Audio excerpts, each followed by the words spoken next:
কবে চালু হচ্ছে ট্যুরিস্ট ভিসা? মার্চেই কি হচ্ছে? এমন প্রশ্ন কিন্তু আসছে।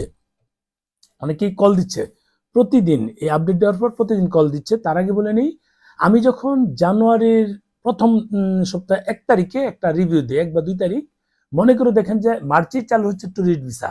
আমাকে অনেকেই বলছে যে আমি ভারতের হাই কমিশনার, ভারতের পররাষ্ট্রমন্ত্রী, বিভিন্নভাবে আমাকে হেয় প্রতিপন্ন করেছে। দেখবেন অনেকেই করেছে, এবং যারা করেছে তারাও এই ভিডিওটা দেখবেন, কারণ এদের কাজ হচ্ছে ভিডিও দেখে তথ্য নিয়ে মানুষের নেগেটিভ ইমপ্রেস করা, যেন মানুষ উদ্বুদ্ধ না হয় কোনো বিষয়ে, মানে নেগেটিভ ভাবে। এটা হচ্ছে বট আইডির কাজ। বট আইডি কারা জানেন নিশ্চয়ই।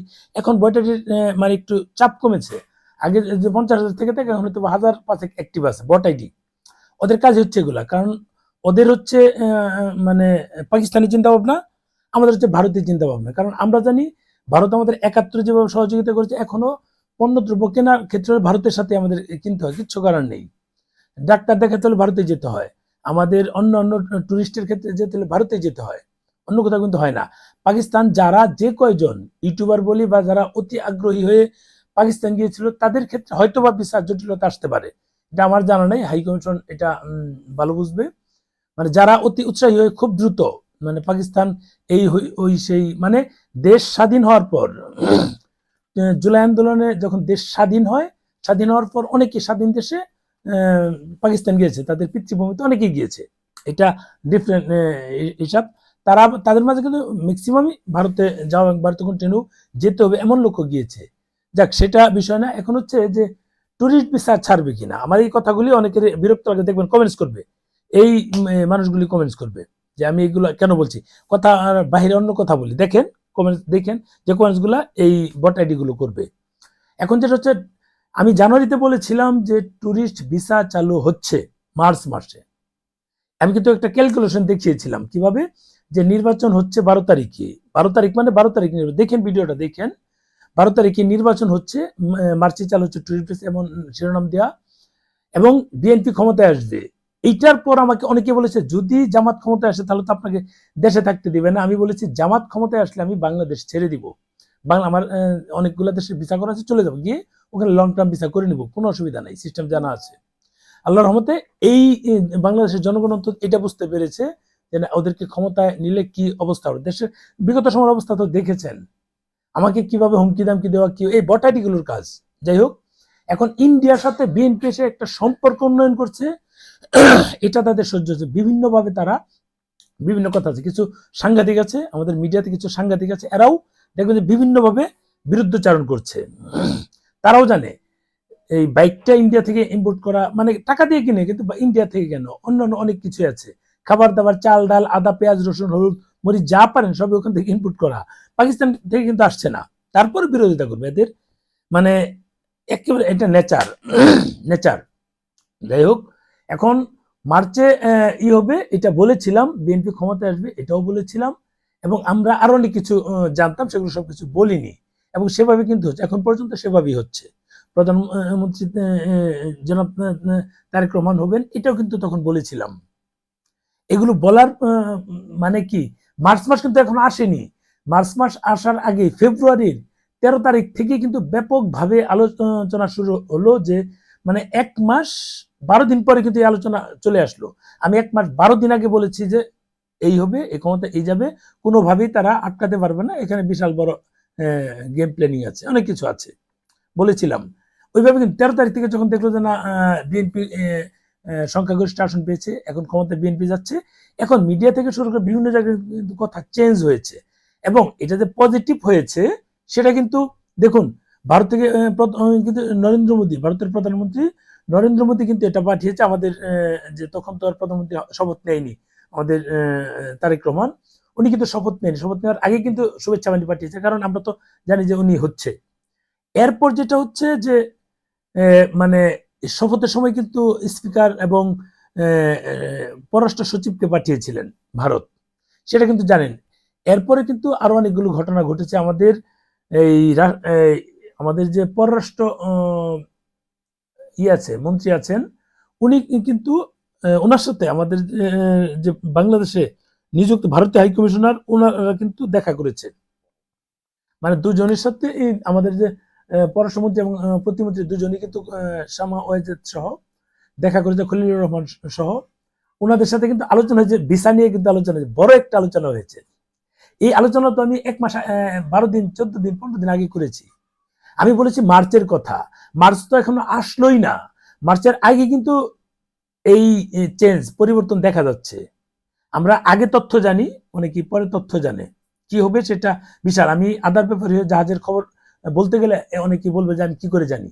আমি তাহলে কি করে ভিডিওটা দিলাম, শুধু এই মানুষগুলো যারা বিরোধিতা করে, এখানে অনেকে দেখবেন, কমেন্টস করবে, বুঝে যাবেন। এই মানুষগুলোর বোঝা দরকার যে আমাদের আদার পেপারই হলো জাহাজের খোঁজ আমাদের কাছে আসে থাকে কন্টিনিউ। এর আগে যা হয়েছে তাই হয়েছে। এর আগে এক ভিডিওতে 4 তারিখে বলেছিলাম যে 10 তারিখ থেকে মানে ভিসার পরিমাণ ডাবল হবে। অনেকে অনেকভাবে কথা বলেছে। 9 তারিখে যখন আমাদের মিডিয়াতে নিউজ আসে তখন তাদের মুখে চুপ। এখন যারা আমাকে নেগেটিভ মতো, বেশিরভাগ এজেন্সিগুলো আছে যাদের ব্যবসায় লালবাতি আমি জ্বালিয়ে দিয়েছি, এই এজেন্সিগুলো আমাকে নেগেটিভ কমেন্টস করে, খেয়াল করে দেখবেন, অনেকেই বিভিন্নভাবে আমাকে কিভাবে ঘায়েল করা যায় সে চিন্তা করে, বিভিন্নভাবে বিভিন্ন গ্রুপে বিভিন্ন জায়গায় তারা এগুলো বলে থাকে।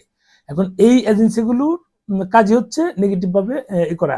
এখন কিন্তু এই এজেন্সিগুলো পোস্ট দিচ্ছে যে আমরা দ্রুত এই আপনার চালু হয়ে যাচ্ছে, চালু হলে কোথায় যাবেন, যেগুলো আমি লেখা, মানে আমি যেগুলো লিখি ওইভাবেই শিরোনামগুলো দেখবেন 1 দিন বা 2 দিন পর বা 3 দিন পর ওইভাবে যত এজেন্সি আছে এই রিলেটেড কাজ করে। বললাম তো এইখানে মাস্টারপিস আমি আমাকে দেখে যা বলবো ওইভাবে কিন্তু শুরু হয়ে যাবে, খেয়াল করবেন। এখন আমার দরকুন পর্যন্ত সেটা অনেকের হিংসা হচ্ছে, আমি যে কথা বলতেছি দেখবেন অনেকের হিংসা হচ্ছে, ওরা জ্বলছে আর কমেন্টস করবে, দেখবেন কমেন্টস অনেকে করবে। যাই হোক, এখন মার্চে চালু হওয়ার কথা যে ট্যুরিস্ট ভিসা আমি বলেছিলাম, সেটার একটা মানে এতক্ষণ তো যে কথাগুলো বললাম আমাদের সাথে, এই যে দেখেন আমাদের যোগাযোগ মন্ত্রীর সাথে কিন্তু রেল চালু নিয়েও আলোচনা হয়েছে।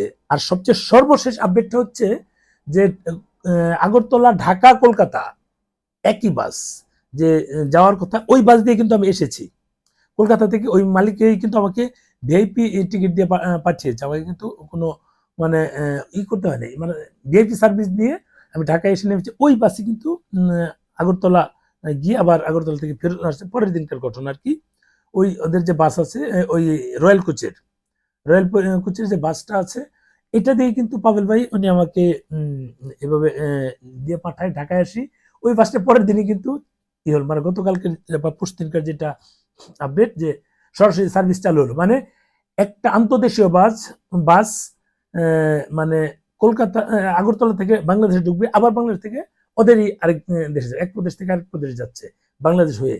এটা আপনার কোন দৃষ্টিতে দেখুন দেশ যখন স্বাধীন হয়েছিল গত 18 মাস, আমরা কিন্তু কি পরিমাণ প্যারায় ছিলাম, ঢাকা দিল্লি করে করে করে করে একেবারে দুই দেশের সম্পর্ক পুরা খারাপ অবস্থায় নিয়েছিল। আরো একটা ঘটনা হচ্ছে যে ভারতীয়দের ভিসা দেওয়া বন্ধ করেছিল এই আগের সরকার, ইউনূস সরকার এটা বন্ধ করেছিল। ইউনূস সরকার আরো একটা গুমর বের হয়েছে যে বিভিন্ন দেশে যে ঋণগুলো না দিয়ে তারা রিজার্ভ বাড়তি দেখিয়ে, মানে গড়ে গিয়ে 15 বিলিয়ন রিজার্ভ আছে, বাকিটা কিন্তু ঋণ দেয়নি। ওই যে বললো যে 23,000 না কয় হাজার কোটি টাকা ঋণ আছে, আওয়ামী লীগের 2,000 ছিল। এগুলো ক্যালকুলেশন করলে ঋণ কিন্তু এটা আমাদের জনগণকে, যেগুলো বট আইডিয়ারা কিন্তু বিভিন্ন কমেন্টস করে, খেয়াল করবেন, জনগণকে মানে ভুল বোঝানোটাই ছিল এদের কাজ। এদের কাজই হচ্ছে এই ভুল বোঝানো, দেখবেন এদের কাজই হচ্ছে ভুল বোঝানো। এখন আমার অনুরোধ যে আপনারা যারা বট আইডি ইউজ করেন, আপনারা তো বাংলাদেশের নাগরিক, আপনাদের তো বোঝা দরকার যে আমাদের স্বার্থে হলেও ভারতের সাথে আমাদের কানেক্টিভিটিটা রাখতে হবে, আদারওয়াইজ আমরা কিন্তু এগোতে পারবো না, এটা তো বুঝেন। পাকিস্তান আমাদের যতই মুসলিম দেশ হোক, ভারতে কিন্তু পাকিস্তানের চেয়ে অনেক বেশি মুসলিম, প্রায় ডাবল মুসলিম আছে, সেগুলো চিন্তা করেন না। আপনাদের কাজ হচ্ছে, ভারত হিন্দু সংখ্যাগরিষ্ঠ দেশ, ভারত আমাদের শত্রু, এটা না করে আপনার একটা বিষয় হচ্ছে যে আপনার পাশের বাড়িতে যদি আগুন লাগে সে তাপ কিন্তু আপনার এখানে আসবে, বা আপনার বাড়িতে আগুন লাগলে পাশের বাড়ির লোকগুলো কিন্তু আগে মানে প্রথম আসবে। পাশের বাড়ি কিন্তু ভারত, পাকিস্তান আমাদের যতই আপন হোক, মুসলিম কান্ট্রি হোক, তাদের আসতে কিন্তু সময় লাগবে। আমাদের কিন্তু অতক্ষণ কিন্তু আমাদের বাড়ি পুরো ছাই হয়ে যাবে, পাশের বাড়ির লোকগুলি কিন্তু এগিয়ে আসবে। আমাদের বাড়িতে কিছু নাই, সবকিছু যদি খাবার দাবার প্রয়োজন হয় সেটা তারা কিন্তু এগিয়ে আসবে, তখন কাঁটাতারের বেড়া আর থাকবে না। কারণ আপনারা তো এই প্রয়োজন হলেও তো আপনারা বিরোধিতা অন্তত অফ করতে পারেন, বিরোধিতা অফ করে আমরা আমাদের দেশকে এগিয়ে নিয়ে যেতে পারি। হিন্দু মুসলিম যে একটা মানে মাথায় ঢুকে আছে, সেটা থেকে বের হতে পারছেন না কেন? দেশটা তো আমাদের, আমি আপনি সবাই মিলিত আমাদের দেশ, আমাদের দেশটা এগিয়ে নেওয়ার জন্য আমরা ভিন্ন চিন্তা কেন করি না? আমাদের যে লোকজন বলে যে আমাদের মাদ্রাসা শিক্ষার যে একটা ছাপ পড়ে আছে, সেটা থেকে আমরা কেন বেরোচ্ছি না? মাদ্রাসার সবাই কিন্তু এই নেগেটিভ না, বহু পোলাপান আছে আমার সঙ্গে যোগাযোগ হয়, কাজ করি একসাথে, তারা কিন্তু এই নেগেটিভ চিন্তা ভাবনা তারা করে না, তারা পজিটিভ চিন্তা ভাবনা করে, মাদ্রাসা পড়াশোনা করে পজিটিভ করে, অনেক কিন্তু পজিটিভ করে। তা আপনারা ওইগুলো কেন করেন না? আপনারা তো জানেন, আমি কাদেরকে বোঝাচ্ছি, আপনারা জানেন আমরা একটা দেশে কিভাবে আমরা সবাই মিলেমিশে এগিয়ে নিতে পারি, সেটা কেন করেন না? আমার মাথায় ধরে না। মানে ঢাকা না দিল্লি, এই দিল্লিতেই তো আবার আপনারা যাচ্ছেন। এই যে দেখেন মাহাদি এক বাটপার, সমন্বয়ক নামদারি, মানে জুলাই সন্ত্রাসী, আর হচ্ছে জুলাই সন্ত্রাসী। কেন জুলাই সন্ত্রাসী জানেন? আমি তো আগে বলেছি, জুলাইতে যারা মানে ৭১-এর পক্ষে দেশটাকে মানে রক্ষা করার জন্য আওয়ামী লীগ স্বৈরাচার আওয়ামী লীগকে তাড়ানোর জন্য আমাদের বহু লোকই তো নেমেছে। আমরা যদি বাইরে ছিলাম, আমার ফ্যামিলির তো লোকজন নেমেছে রাস্তায়, আওয়ামী লীগকে স্বৈরাচার আওয়ামী লীগকে তাড়ানোর জন্য নেমেছিল। কিন্তু এই জুলাই যারা মেটিকুলাস ডিজাইনের অংশে ছিল তারা হচ্ছে জুলাই সন্ত্রাসী। আর যারা কোটি কোটি লোক আমাদের ফ্যামিলির মতো যারা আছে কোটি কোটি লোক রাস্তায় নেমেছিল, তারা হচ্ছে জুলাই যোদ্ধা। এটা মাথায় রাখবেন। কিন্তু উল্টাটা হয়েছে, যারা রাস্তায় নেমেছিল দেশ রক্ষার স্বার্থে ৭১-এর পক্ষে, তাদেরকে মানে জুলাই সন্ত্রাসী বানানো হচ্ছে, আর যারা জুলাই সন্ত্রাসী ছিল ওদেরকে জুলাই যোদ্ধা বানানো হচ্ছে। এই হচ্ছে আমাদের কাজ। এই কাজটার কারণে আমরা পিছিয়ে আছি।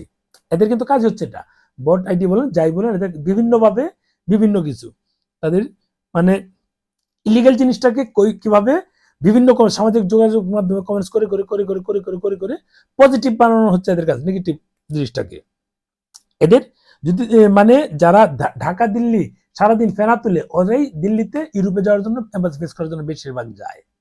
এটা তো দেখলেন, একটা তো প্রমাণ, একটা তো এটা জানেন, বাকিগুলো তো জানা নাই। এই যে বাকি যে কয়টার ভিসা হয়েছে সবগুলোই ওখানে গিয়েছে, পরিচয় হাইড করে গিয়েছে, বিভিন্নভাবে করেছে।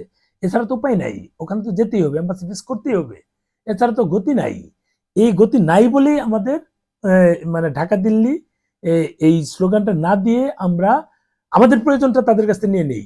তারা যদি আপনি মনে করেন যে তারা আমাদের শত্রু, এটা মনে মনে রাখেন, আমরা আর তাদের কাছ থেকে আমাদের কার্যটুকু আদায় করে নিই। ভারত তো আমাদের এত খারাপ অবস্থা দেখেন, স্বাধীন দেশের আগে শেখ হাসিনা ছিল, তখনকার এক অবস্থা আর এখনকার আরেক অবস্থা ছিল। বিগত 18 মাস, যদি বিগত 18 মাস অন্য অবস্থায় থেকে থাকে, তাহলে বিষয়টা কি দাঁড়াচ্ছে? তার মানে ভারত পুরো শত্রু হিসেবে দেশ হিসেবে আমাদেরকে গণ্য করতো এই স্বাধীন দেশের 18 মাসে। ৭১-এর পরে যেহেতু 54 বছর পর আবার তারা স্বাধীনতার স্বাদ পেয়েছিল পাকিস্তানিরা, ওই তারপরে কিন্তু তারা এক্সপোর্ট করেছে। কেন করেছে? তারা কিন্তু সম্পর্ক, তারা জানে যে তারা শত্রু, কিন্তু পণ্য কিন্তু ঠিকই রপ্তানি করে তারা বৈদেশিক মুদ্রা নিয়েছে। তা আমরা এই কাজটা কেন করতে পারি না?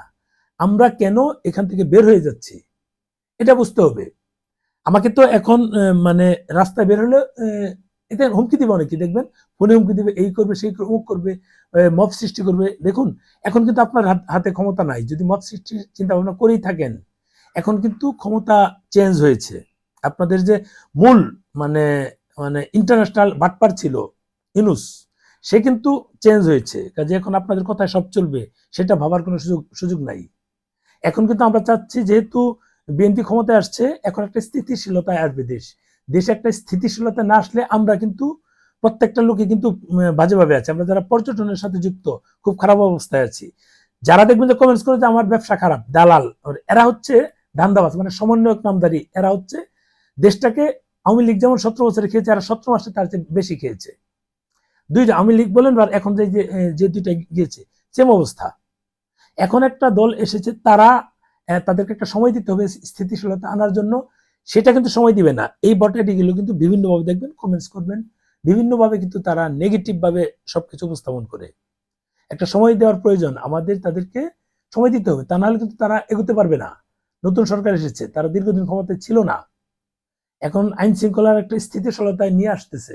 এটা কিন্তু আমাদের জন্য ভালো, আমরা যারা সাধারণ জনগণ আমাদের জন্য ভালো। কিন্তু এই জিনিসটা যেমন এই যে মানে জমিদার নাতি এক বাটপার বললো যে আমরা তো ইউনূসের সময় আমরা যা খুশি তাই করেছি, যা খুশি তাই করেছি, এটা কিন্তু ভাইরাল হয়েছে। তার মানে আসলে তো করেছে। ও আওয়ামী লীগের কোন বাড়ি আছে, এটা জ্বালিয়ে দাও, মত সৃষ্টি করো, এই করো সেই করো, অমুক করো তুমুক করো, সবকিছু করে কিন্তু তারা একটা দেশের মানে 12টা বাজিয়েছিল, আইন শৃঙ্খলার অবনতি করেছিল। অথচ এই যে আমাদের যারা জুলাইয়ের পক্ষে ছিল, আমি জুলাই মাসের 10 তারিখে কিন্তু একটা কমেন্টস করে আমার আইডিতে কমেন্টস করে গিয়েছিলাম, সেটার জন্য আমাকে আওয়ামী লীগের অনেকেই কল দিয়েছে যারা চিনে যে এটা ঠিক না, এটা বলা ঠিক হয়নি। আমি কিন্তু জুলাইয়ের পক্ষেই ছিলাম। পরে যখন দেখলাম না এটা তো অন্য খাতে যাচ্ছে, তখন আমি আমার তো সরে আসি, তখনই জুলাই মাসেই। তখন যখন বুঝলাম যে এরা তো মেটিকুলাস ডিজাইনের মাধ্যমে দেশের একটা অস্থিরতা সৃষ্টি করছে, সরকারি স্থাপনাগুলো সব ধ্বংস করছে, যখন বুঝলাম তখন চলে আসলাম। আমি তখন মালয়েশিয়ার থাইল্যান্ডে ছিলাম ওই আন্দোলনের সময়। আমি কিন্তু ভারতের এক দেশের বাইরে চলে যাই জুলাই মাসে, আমার আগে টিকিট কাটা ছিল 2 মাস আগে। যাই হোক, এই যে বিষয়গুলো আমার এক প্রসঙ্গে আরেক প্রসঙ্গে চলে আসে।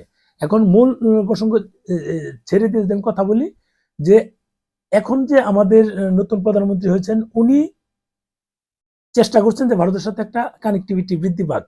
আমাদের ভিসা সংক্রান্ত বিষয়গুলো আমি যে ইন্টারনাল খবর পেলাম, ভিসা সংক্রান্ত বিষয়গুলো নিয়ে বিশেষ করে আমাদের ডাবল এন্ট্রি একটা বড় প্যারা আছে, মেডিকেলের একটা প্যারা আছে, আরো কিছু ভিসার প্যারা আছে। এই প্যারাগুলো উনি চাচ্ছে এগুলো যেন খুব দ্রুত রিকভার হয়, দ্রুত সমাধান হয় এবং ভিসার পরিমাণ যেন বাড়ায়।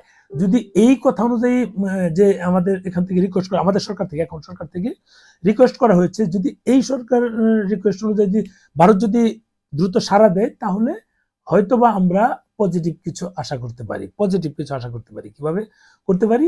দেখুন, সবকিছু কিন্তু অনেকটা স্বাভাবিক হয়েছে। সবকিছুই কেন হয়েছে? ভারতীয়দেরকে আমাদের ভিসা দেওয়া শুরু হয়েছে। বাংলাদেশের সাথে যে ট্রেন চলাচল করে সেটা আলোচনা শুরু হবে দ্রুতই, এবং ভারতের সাথে যে এই বাস সার্ভিস, আন্তঃ জেলা দেশ বাস সার্ভিস, সেটাও চালু হয়েছে। আলোচনা হচ্ছে, এক দেশ আরেক দেশের মধ্যে তথ্য নিয়মিত বিনিময় হচ্ছে, কেউ কাউকে মানে ঘায়েল করে কথা বলছে না। এগুলো তো পজিটিভ দিক, আমরা তো এগুলো পারি। তবে মার্চ মাসে যে টুরিস্ট চালু হয়ে যাবে সেটা নিয়ে আমি একটু সন্দিহান। কেন সন্দিহান? কারণ হচ্ছে 16টা ভিসা সেন্টার ছিল, 16টার মধ্যে 5টা চালু আছে, শুধু বিভাগীয় গুলো 5টা, ঢাকা, চট্টগ্রাম, রাজশাহী, সিলেট, খুলনা, এই 5টা চালু আছে। বাকিগুলো কিন্তু নাই। বাকিগুলো ঠাকুরগাঁ আছে, বগুড়াতে আছে, কুষ্টিয়াতে আছে, ইয়ে সাতক্ষীরা আছে, পরে আমাদের ময়মনসিংহ আছে, এই ব্রাহ্মণবাড়ি আছে, কুমিল্লা আছে, পরে নোয়াখালীতে, হ্যাঁ নোয়াখালীতে বোধহয় আছে। এগুলো কিন্তু বাকি রয়েছে, আরো কোথাও যেন আছে, ভুলে গেলাম, আর দু একটা জায়গায় থাকতে পারে।